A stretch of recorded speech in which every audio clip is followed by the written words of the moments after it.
Classic Mandy. I muted myself. Sorry, guys. Let's start over. Happy Friday. Welcome in. Welcome to this, muted version of myself. So, if you ever had a contract where you end up reading over it and it's really confusing, it's filled with a lot of legalese or it's filled with stuff that you don't understand, I'm here to help you break it down a little bit. So, it took me years and years and years to understand contracts. I actually had other people read them before I ever signed them because I just didn't understand it. It was pages and pages sometimes from these big companies that are like from, really expensive lawyers to write in all these legal phrases that are really hard to understand for regular humans. So I I spent all this time researching and reading about contracts just because I wanted to know more as a freelance writer. Like, I just want to say I'm not a lawyer. I do not retain a lawyer, but I have read a lot of contracts. I've talked with a lot of people about contracts, and I've read a lot of stuff from lawyers about what these contracts mean. So just disclaimer, not a lawyer. I'm a freelance writer. Shouldn't be a surprise by now, but just saying that. So we're going to go over a few things that freelance writers need to know about contracts and different clauses that they need to pay attention to because man, they can look different. Sometimes you get a bunch of contracts from different companies and they just end up with all these different, you're like, whoa, what does this mean? And why is it so complicated? So I'm hoping to take a bunch of complicated legalese and boil it down to something that we can understand. So one point I wanted to make before, hi Linda, hi Getty. So one point I wanted to make before we kind of roll forward is that I have a contract that's very easy to understand because I don't like legalese. So every contract that I send out, like I have a link below for the bundle. So like you can get my contracts and my proposal templates and all of my marketing stuff in the bundle below. It's mandyellis.com/bundle. But in there, like my contract is very clean and very easy to understand because I don't think the legalese is helpful. I think the legalese is just built in from like old systems. This is my personal opinion. I think it's kind of built in from old systems, from lawyers that are trying to protect giant companies. And as long as we make it plain what we're doing and what we're explaining, like, hey, if this doesn't work out, here's the legal stuff. If this doesn't work out, here's what this means. Here's all these little pieces, as long as we explain that stuff and it's clear and makes sense, I think that's good. I don't want to send things to clients where it's like, a bunch of gobbledygook and hard for them to understand where they're like, yeah, we have to get legal and da-da-da, like, yeah. So we're going to go over a few of the things that I think really help freelance writers understand their contracts. These are clauses to understand. So I wrote some notes so that you guys have something. So the very first one that's kind of easy to understand is scope of work. So the scope of work is basically what you're doing for the client. So it's basically like what types of, what's your word count, or what types of work are you doing? A case study? Are you doing blog posts? Are you doing a white paper? Are you interviewing people? Are you doing some SEO component? Are you doing, gathering images for them? It outlines basically all of the pieces of your project that you're going to fulfill for the client. So when the client comes back and says like, hey, will you also do this? You can be like, sure, I'll do that, but we have to change the scope of work. A lot of times what happens with clients is you'll get scope creep where they're like, yeah, let's add this on. Like, let's just add this in. And they don't really talk about extra fees. They don't really talk about paying you more. Like, as you move up with clients, they'll be more respectful and say like, hey, I know you're doing extra work. Let's talk about extra fee. But sometimes when you're first starting out, your clients aren't big time places that have worked with freelancers before. They don't really understand it. So when your scope of work is outlined in your contract, that means that's the work that you're doing for the client. And if the client asks you to do something else, you either need to add that to your scope of work or make another contract, or you need to discuss that there's an extra fee on there. And I have a line in my contract that says like additions to this scope of work will lead to extra fees, because that way, if someone wants to add something in, I already have something in our contract that we both signed saying like, hey, if you add something, it's going to cost a little bit extra. And also, like, it guards against, like, if I want to add stuff to a project, like, if they say, like, hey, like, will you do this? And I'm like, yeah, I will do that. And I already have it in there in the language that says, like, basically, if we add stuff, costs extra money. So there's that piece. The scope of work is pretty general. It should be easy to figure out. It's just what you're doing with the client. So Linda has a question right here. I'm going to answer real quick. So Linda says, have you used Legal Shield? I have not. I have not used Legal Shield. I used LegalZoom for a little bit for different reasons, but I built my contract based on like hundreds of contracts. Like I built my contract after reading all of these things from different freelance writers, from building contracts from other people, from taking pieces from like my clients' contracts, like things I felt resonated with me, worked for the type of work I'm doing, and really help to protect me legally, but also make it clear to the client, like, hey, here's the circumstances. Like, if something goes wrong, here's what we're gonna do. So I haven't used Legal Shield, but I have basically built my contract from a bunch of different things. Like over the years and years and years that I've been freelancing, it's like your contract is something that ever evolves. Like I'm always adding something, I'm always changing it, I'm always adapting to different things I get from clients. Like if I notice that clients are sending me contracts that are more rights grabby, then I add that to my contract because obviously that's now important to them. And I need to say like, hey, here's how we're doing rights when we work together. Like I own the rights until you pay me. So the way my contract worked is it says like I own the rights to works completed in whole or in part until I get paid. So that way what happens is like sometimes you get a crappy client and they don't pay you for your work and you end up having to say like, sorry, you don't own that work, and you can take it down or you can file a notice or whatever you have to do. You still own the rights to that work until they pay you. So that kind of gives you a little bit of legal help in terms of like if you have a crappy client that gets your work and then doesn't pay you. So there's that piece in there. So the next piece we're going to talk about is rights. So one of the things I have noticed is that more contracts are getting more rights grabby. So that means like they're sending you contracts where they're like, yes, like you're gonna give us the rights to like digital, print, and then all other streaming or other mediums online that may or may not be created in the future. Like all of the things, like things that are not created, things that are not invented yet because there's streaming and there's different things that maybe they want to. Hello, friend. I have a friend sitting on my foot now because she's waiting for Tritos.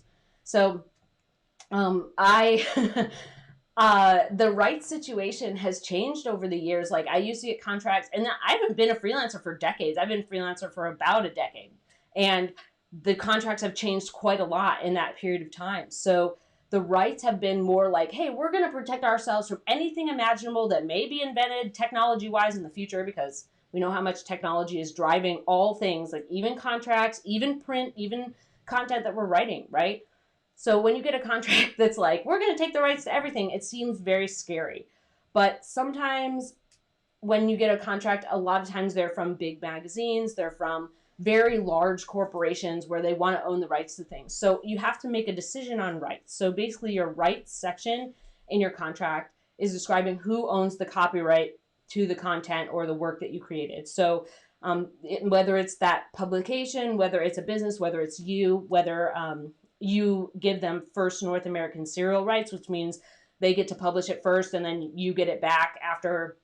Sometimes they have an exclusivity period, which means they get to publish it and you can't shop the idea elsewhere and can't get it published for 30 or 90 days. Sometimes they just have first North American serial rights, which means that they just get to publish it first. Sometimes they have, they give you just regular rights, but they say like, hey, these rights expire in 90 days. Content is changing so much. So when you get a rights section in your contract, what you need to pay attention to is like, what's kind of all the garbly stuff in there saying in terms of like who ends up with it and what types of things, like if you have like a work for hire in there. So basically a lot of times what you'll get is a work for hire agreement. So basically what you're going to do with your work for hire agreement is most of the times you're going to sign it. Sometimes you're going to make some edits to it.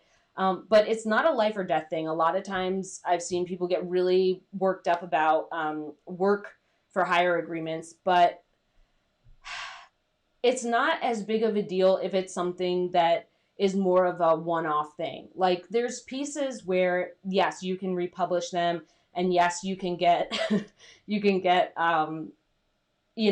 like extra fees for them. But I found like recently in the last few years, the reprint market is really small. People want something fresh, new. Like even if you take that idea and put a new spin on it, that's more valuable than them printing something that's already been printed. Like, content is everywhere, right? People have blogs, people have videos, people have live streams, people have podcasts, people have webinars. They have all this stuff. They have magazines and digital editions and online website versions. They have all these different mediums for content. So back, decades ago, it was more important to have reprint rights because the content isn't as widespread, and having that article go in multiple places could be a really good extra moneymaker for you. But for me, what I've noticed is, as long as the work for hire agreement isn't crazy and it isn't basically asking me to like sign away my firstborn dog or like do something crazy, then it's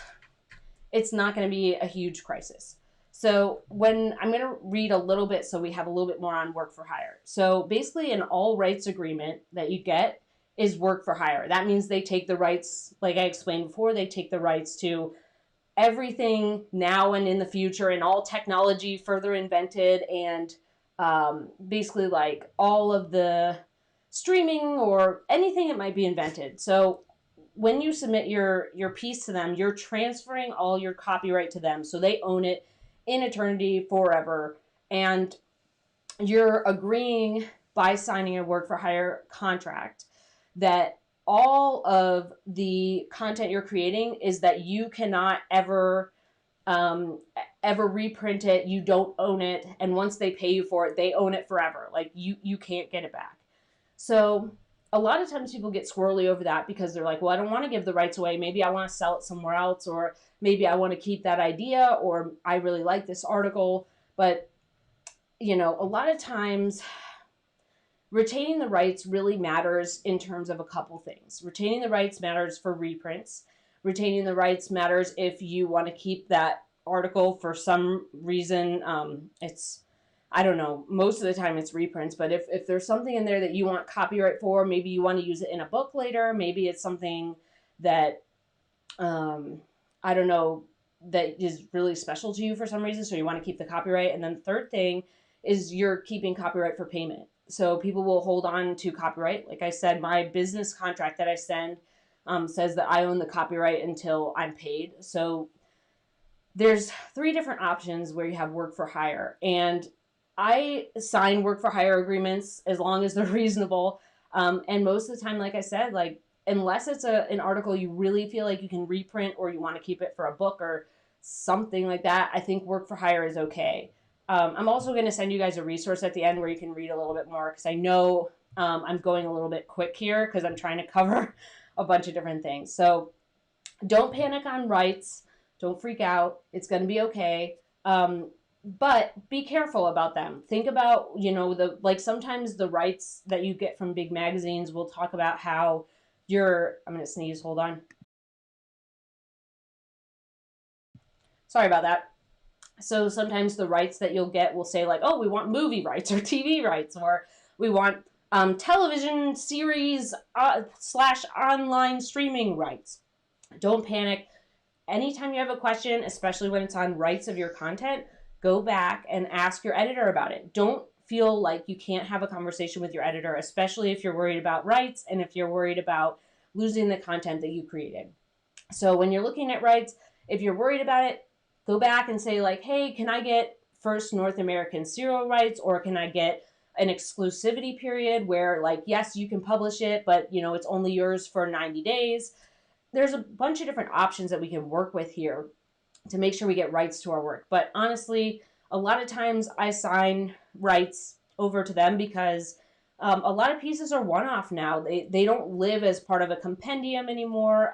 They can be, you can use things and twist them so many different ways now. So I just don't think it's as useful to own all the rights. I think it's useful to own rights to specific things. So one of the things, hello friend. I have a little friend down here, just like last week. She's figured out the system of Tritos, so she's hanging out down here. So another clause that we're going to hop to, the third one that's really important, is indemnification and dispute resolution. So indemnification is one that I used to be really scared about because it's with large companies who have giant legal teams, and I'm just one person working on my business, and that's intimidating and scary. So when you're thinking about indemnification, here's basically what it is. The person who is indemnifying the other is responsible for legal fees and expenses if there is a lawsuit happening because of your content. So for example, if you as the freelance writer indemnify your client, that means that if someone comes back and sues over libel or some other type of media issue, or if the company gets sued, right? Like let's say you write a piece for a magazine and they end up getting sued. If you had indemnified them, you would be responsible for all of the legal fees and expenses that go with that entire situation. So that sounds scary, but there's a way around this. So what I normally do with indemnification clauses is I ask if we can have mutual indemnification. So I go in there and I say like, hey, cool, but can we change this to mutual indemnification? Like I'll indemnify you, you'll indemnify me. And that kind of solves a lot of the like legal stuff where it's like, hey, you writer who doesn't have a legal team that's worth hundreds of thousands of dollars, like you're on the hook for all these legal things. That solves it so that we're indemnifying each other. It kind of takes off the table like all of this, like all the legal stuff being pushed on you as a writer, and it kind of brings you on as a team, right? You're now indemnifying each other, you're kind of working as a team. So anytime I get the contract, like my personal contract has the same thing, it has mutual indemnification. But then when I have mutual indemnification, that means I also need dispute resolution. So if we're indemnifying each other, we also need dispute resolution. So basically what we're doing there is we're explaining how issues are handled. So I usually have something that says like, if there's a dispute, a claim, a lawsuit, client and freelancer will work together to solve this problem. Like it's not as simple sounding as that, but it's basically saying like, hey, if there's a problem, we're going to work together. Not only are we using mutual indemnification so that one side or the other isn't on the hook for legal fees and making it this really sticky, messy situation, but we're also having a clause in the contract saying like, hey, we're in this together, working on it together. We're also in it together when it comes to legal stuff. And that matters a lot. So I think that, you can either ask them to remove it completely. Like sometimes you can just get rid of indemnification completely. Like step one, you can just say like, hey, can we remove the indemnification clause? And poof, sometimes they'll get rid of it. Your second step is like, hey, if they won't do that, try for mutual indemnification and then add dispute resolution in there. And then if they still won't do that and they're like, nope, you have to indemnify this client, like, sorry, this is just how our contract works, you have to decide whether or not you want to work with them. So I've signed a bunch of contracts like that where I've indemnified a client like before I understood fully what that meant or how that really worked. And, you have to decide whether or not that client is worth working with in that scenario. So do you feel comfortable indemnifying them? Do you feel comfortable, like in the small likelihood that someone might sue them over your content? Do you feel okay with that? A lot of times they'll work with you. Like, let's just put that out there. A lot of times clients won't be like, no, I'm not going to do this.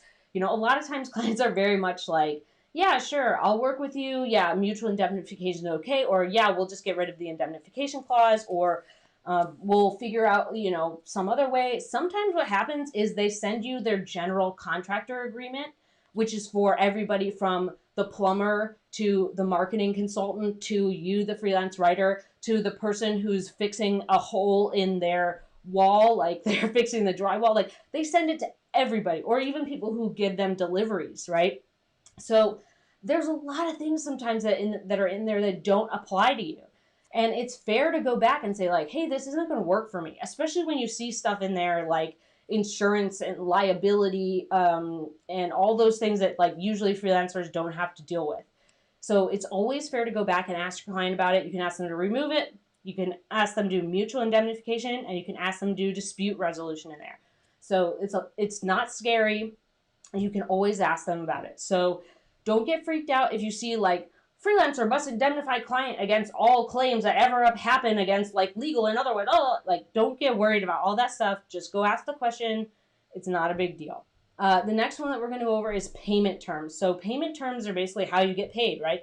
It talks about your net terms, which could be net 14, which basically means 14 days after you send your invoice, you get paid. So net anything is just how many days after you send your invoice you get paid. Sometimes it talks about if you have late fees, whether you have rush fees, like if they ask you like, hey, I need this in 6 days, and you're like, cool, my contract says anything less than 7 days will incur rush fees, just so you know. Payment terms usually talk about like whether or not you get paid if the contract gets terminated, and it also talks about, and that leads to kill fees for magazines. So if the magazine decides not to publish your piece or they don't like it, they might have a kill fee in there saying like, yeah, you get 50% or 25% of the regular rate if we decide not to publish it. And it also talks about, how long you're getting paid. So let's say you have a retainer agreement with someone. It says like payment terms are like, I will send you an invoice on the first of the month for the next 3 months because we're working together on our 90-day contract. It spells out all the ways that payment is affected. So like whether that's when you get paid, circumstances where you don't get paid, circumstances where you get partially paid, or circumstances where the length of time you get paid matters. So payment terms are kind of cut and dry most of the time. And you should always have them in there. You should always know when you're getting paid. You should always be able to explain when you can send your invoice. You should always know like how long the contract is. If there's late fees in there, like sometimes when you get a contract from a client and it says like net 90, or like they pay you like every whatever their cycle is, you can always go back and ask them to change that. So like I've done that a bunch of times. I'm like, hey, this isn't going to work for me. Like net 90 isn't going to work. Can you do, net 30 or net 14, which is my ideal. Sometimes with businesses, it's a little more flexible than magazines. Magazines sometimes have their own archaic model that they work under, and they're like, nope, this is how we've done it for 50 years. This is how we will do it. Excuse me. Every freelancer gets paid this way. But again, always ask. If you have a question, always ask. Like I was really scared that when I went back to a client and asked about a contract, they would think like, oh my gosh, what a dum-dum. Like she doesn't know what she's doing. She's so stupid. Why would we ever hire her? No. What I learned was a lot of the good freelancers are like, sister, like we're not doing this. Like I'm not doing net 90, and I'm not doing, I want first North American serial rights. Like they go back and ask questions, and they know their rights.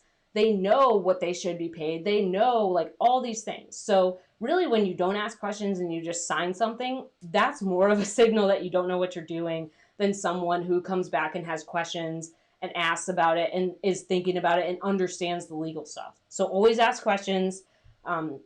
It's really important that you understand what you're signing. So number 5 would be our non-competes. Non-competes have been sneaking in a little bit more in my contracts recently. And basically non-competes say like, hey, if you work with us, you can't work with any of our competitors in this industry, which is BS. Like, let's just put that out there. They cannot do that. So there is an FTC regulation that this is restraint of trade in this format.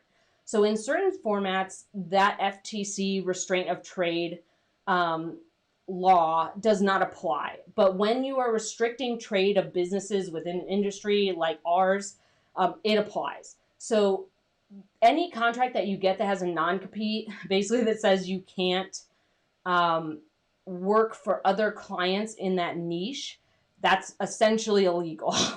So just flash here, just remind you, I'm not a lawyer. These are things I've read from legal websites. So just flash. But let's go on. So them asking you not to work with other people in your industry is illegal. And when in this context is illegal. So when you get that in a contract, you get a non-compete, the answer is to go back to them and say like, hey, can you get rid of this non-compete section, right? That's your very first step. It's like, hey, can we just remove this non-compete section? Because like I said, a lot of times freelancers get contracts for other people, right? The other industries, other blah, blah, blah, and it doesn't apply to us. So basically think about it this way. If someone came to me and said like, you can't write for real estate, any other real estate company than us, like I can't grow my business. I now can only work for them. And if I lose work from them and I work for them for a month and they're like, oh yeah, the non-compete lasts for 3 years. Like, okay, for the next 3 years, I can't work for anybody in real estate. Like that's not going to be okay. That's not going to work. So what we want to do is, number one, remove it. Ask them to remove it. If they won't remove it and they're really stubborn about it and they're worried you're going to leak trade secrets all over the internet, you can go back to them and say, like, fine, list your top 3 competitors and I won't work for them for the next year or 6 months or however long you want to say. But it's not forever. Like, it's not forever. So you need to set a time limit and a number. So you need to go back and say, like, if you must have this non-compete for some magic reason, you can only pick 3 competitors and it can only last 6 months to a year, because you don't know how long you're going to work with them. Let's say you only work with them for 6 months. Well, your non-compete is up in 6 months. Cool, now you can grow your business. You don't want it to be this super long non-compete where you're basically outlawed from working with any people in your industry to grow your business. Like, that's not okay. So if they won't agree to that, right? If they're like, nope, this is a non-compete, you must sign it. Like, I just don't think that's a good business practice, and I wouldn't work with that client. If they want to restrict your business so much that you can't work within your industry, and they're so worried about all these things, like that they've created this magic new idea that no one in the last thousands and thousands of years has ever come up with, like, no, you're on crazy planet, like, I'm out. Sorry, no. And I have bills to pay. I have kibbles to put in bowls. I have things to do. Like, sorry, that's not going to work. And guess what? There's many more clients who are much more reasonable and understand you're running a business. They're not going to sit there and make you cut your business just so you can work with them. Like, that's crazy. So if you see a non-compete, ask them to remove it. And if that doesn't work, then what you want to do is ask them for 3 competitors and set a time limit of like 6 months to a year. If that doesn't work and they still want to go with this crazy non-compete, just run away. Run far away and run fast. The last couple of things are NDAs and confidentiality. I've signed a lot of NDAs, and they ask me to be confidential about processes or things or spreadsheets or whatever, and those need a time limit too. I've had NDAs come into my inbox that are forever and always. Like, you must sign this NDA and never tell anyone anything, because even when you're 85, if you forget and have Alzheimer's and tell someone, we're going to legalize you. Like, no. So you need to have a time limit. I like 1 year. Like, anything that I can keep to a year or below is like all-star gold to me. Sometimes they want 2 years or 3 years or 5 years. Like, 5 years is way too long. They probably will be the dust in your inbox like 5 years from now. So what you need to do is sign the NDA that has like at least a year, like, or at least like at most a year. I really hate 2 years. I think I've signed one that's been 2 years, but anytime that comes up, just like go back and ask a question about making it shorter, because you do not sign an NDA. Like, someone put in one of the forums, like one of the groups I'm in, an NDA that was forever. Like, she's like, oh, I found this template to use for an NDA that I can send to people that are like, instead of using the business's NDA, I can use my NDA. But her NDA template had it forever. It went forever. Like, and she's like, yeah, I'm going to send this to my clients. Like, no. No. You need a time limit. You can't do it forever. Like, you have no idea. Like, that's a bad look. No. You need a time limit. Anything that you need to keep confidential, you need to know what needs to be kept confidential, for how long, and from who. All of the things in your NDA need to spell that out. So if you get an NDA in there, it's typically, like, sometimes it's a clause, sometimes it's another document, but you need to pay attention to that, because you don't want to be like, oh yeah, I worked at this other company and they did this, and like, no. You need to have a time limit on there on your NDA so that you're not releasing other things that you could be legally in trouble for. So your NDA is your non-disclosure agreement. That basically just means that you are not disclosing pieces of your agreement, or how you worked with them, or trade secrets, or special sauce, or magic formulas to anybody else. And to keep yourself legally safe, you want to keep that as short of a time period as you can. So your non-disclosure agreement and your confidentiality kind of go together. So the last little piece I'm going to go over, I know we're like a little bit over time, then I'm going to get to questions, because this is really, really important. I really struggled with contracts for a very long time, and I'm hoping to make this like as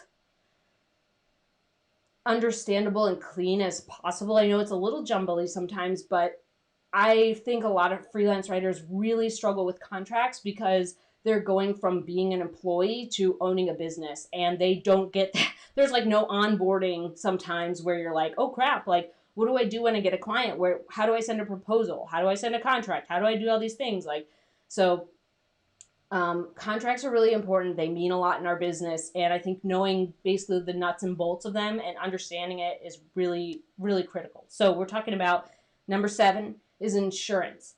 So this was something I didn't get until a couple of years ago because I'd never been asked. I didn't even know that like writer insurance was like a thing. I knew there was like health insurance and liability insurance and stuff, but I did not realize there was like errors and omissions and like general liability for specifically writers. So I got this for a client and I've kept it because I feel good about it. I like the extra protection that it provides, and it's like $1,200 a year, so basically $100 a month. So the insurance is basically protecting you against like being sued or any kind of legal stuff that pops up, like if you misquoted someone or you made a mistake somewhere along the line. So I'm going to tell you a little bit more, like more specifically, I have notes. So your E&O is basically protecting you against like claims of negligence, omissions, errors that you've made, misrepresentation, inaccurate advice, slander or libel. And then if you get then it can also be like if someone accuses you of missing a deadline or being negligent, like that falls under E&O, which is errors and omissions. General liability is protecting the copyright infringement part. So if you have general liability, that protects you and your company from copyright infringement or property damage or injuries, or also like harm to people's reputation, or harm to other things that like it's generally covering a bunch of liabilities that you have. So why I kept this was because I just feel like it's a good business practice to have insurance for your business. Like once I got it and I understood more about it, and I actually went through this really crazy period to get it because it was just like all of a sudden I needed this thing and I had to pull it together at the very last second. But I felt really good about having it because a bunch of my friends who make oodles more money than I did were like, oh yeah, I have that already. And I'm like, oh, okay. And also I think that there's a lot of situations where, you know, it's just really good to have it. It's a nice buffer. You know, if you already have an LLC, that's one buffer, but insurance is another buffer that you can have against, you know, legal issues with your business or mistakes that you made, because we're human, we make mistakes. But you know, like I said, it's about $1,200 a year for E&O and for general liability together. But I got it because of a client, and I still think that it's useful to get like as you start working with bigger clients. So maybe you don't need it in the initial, hi Charlotte, maybe you don't need it in the initial years of being a freelance writer as you kind of get things together and work out your processes, figure out onboarding, sorry, I have hiccups today, contracts, and how you want to run your business. But I think as you get more into freelancing, having the insurance is really nice. It also helps if you're going to have a VA or some other person help you with your work. This protects you and your company. So whoever works for your company, this would allegedly protect them. So those are kind of like the things that we need to pay attention for with contracts, all the clauses that are kind of high up. There's other clauses that you'll see in contracts. There will always be some sort of weird stuff. Like anytime you work with certain bigger businesses that give contracts to like hundreds of different types of people, you will come across the weirdest stuff. I promise you. But these are kind of the important ones we need to know to keep ourselves as legally protected as possible. So as I go through some questions up here, I am going to pop on my little furs, even though I have one over here. So Barry's sleeping as per usual. So Barry's sleeping. He looks like he's really ultra comf. And then Minnie's over here. Minnie, you gotta go lay down over here to get your treat off. Here. Come on. Come on. You gotta go all the way over here. Come on. Come on. There we go. Good job. You did it. She's figured out the system, y'all. She's figured out the system. Good job, Barry. You're great. A+. You did a great job. You slept through the whole contract thing. All right. Me, can you lay down or can you give me your paw? Can we show someone the things we've been working on? Can you give me your paw? You have to give me your paw. Paw. Good job! Even though I had to do it. All right.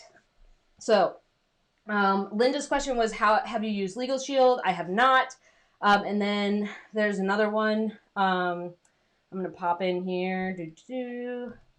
So Linda says she got the bundled and reviewed them. They are great. Thank you so much, Linda. I'm really glad that they've been helpful. Like I said, like I built the bundle out of things that I really wanted as a freelance writer, like things that I couldn't really find on the market unless I created my own stuff, and I got tired of creating my own stuff all the time. So, yeah, so the bundle itself is like from years of me adding things and putting things together and like talking to my other freelance friends and talking to people who are in the industry of like, how does this work? And what does, does this make sense? And sending them, like they're actively sent to other people's legal departments and businesses and magazines. And so I'm glad that the bundle was helpful, Linda. Let's see if we can pop something else. So she goes, how do you do no refund clauses? So Linda, this is a great question. So she says, how do you handle no refund clauses? I've had issues where clients sign a contract agreeing to a no refund, then scream for a refund after receiving the document. So my contract says no refunds will be given. It's in the payment terms section. It says no refunds will be given. It's something that they sign. Like, I think that as long as they sign it, they know that what they're signing. So there's that.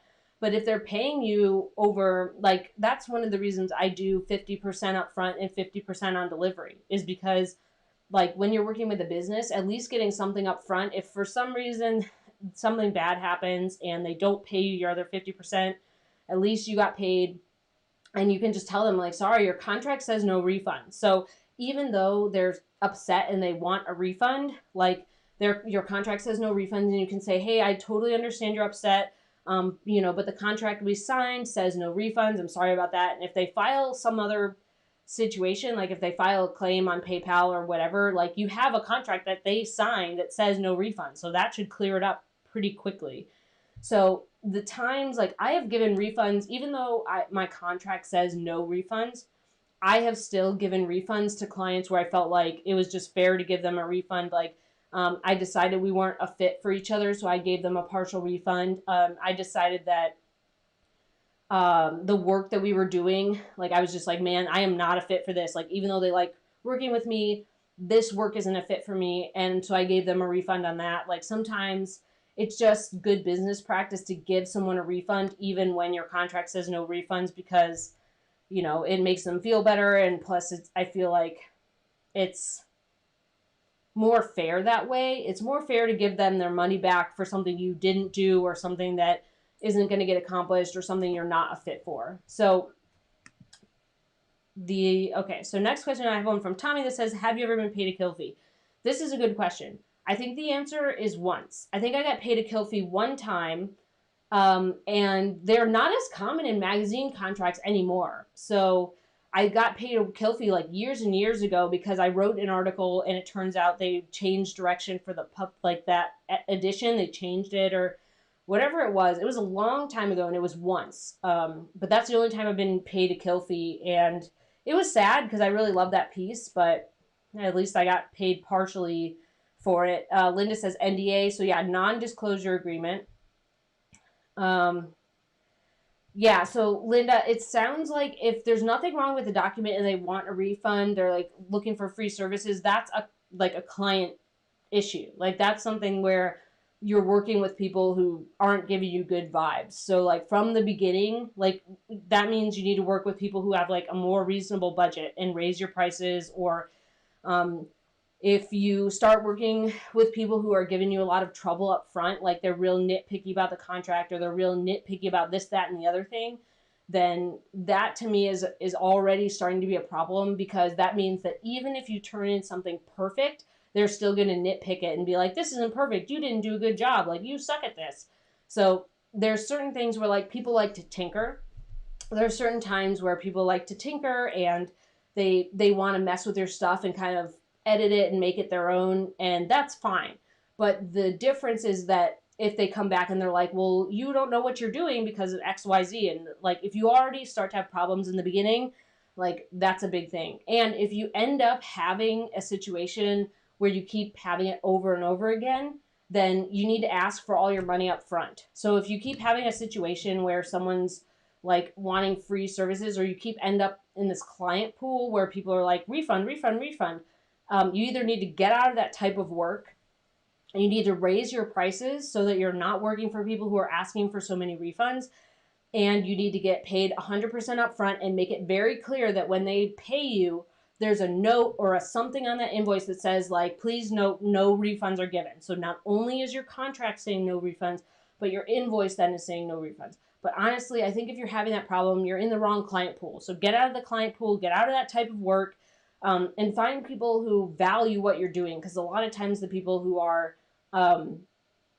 asking for free stuff, they don't value what you're doing. They're just like, that doesn't, they're looking for a cheap thing that they don't want to do themselves, that they want to pay $20 for, that isn't going to work out. So just run far away from that. So, okay, so we went a little bit long today, but if you felt like this was helpful, if you felt like you got a value out of this, or like you feel like this could be something you could share with a friend to help them, make sure to give it a thumbs up. Make sure to subscribe below. I do this every week, Fridays, 12 p.m. Central Time, 10 a.m. I think Pacific Time. I'm not always great with time zones, so it's noon Central, 10 a.m. Pacific. But if you felt like this has been helpful, give it a thumbs up, subscribe, tell your friends about it. I'm going to go over one more time the clauses just so we have it wrapped up at the end. So I wrote all these down just so we have them. So, number 1, scope of work. This is basically what you're doing for the client. This is all the types of work that you're doing, revision policy, all that stuff. Then your number 2 is that you're doing rights, and they're different for businesses, magazines, and then work for hire agreements. But it's okay to sign work for hire agreements as long as you understand what that means.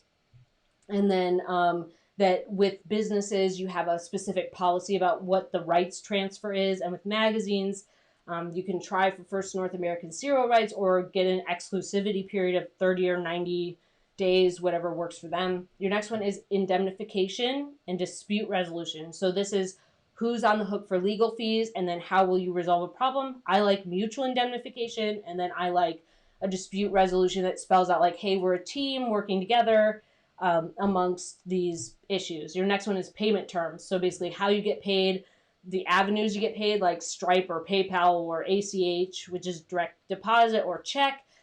Also like late fees or termination terms or kill fees, or like how long your contract is.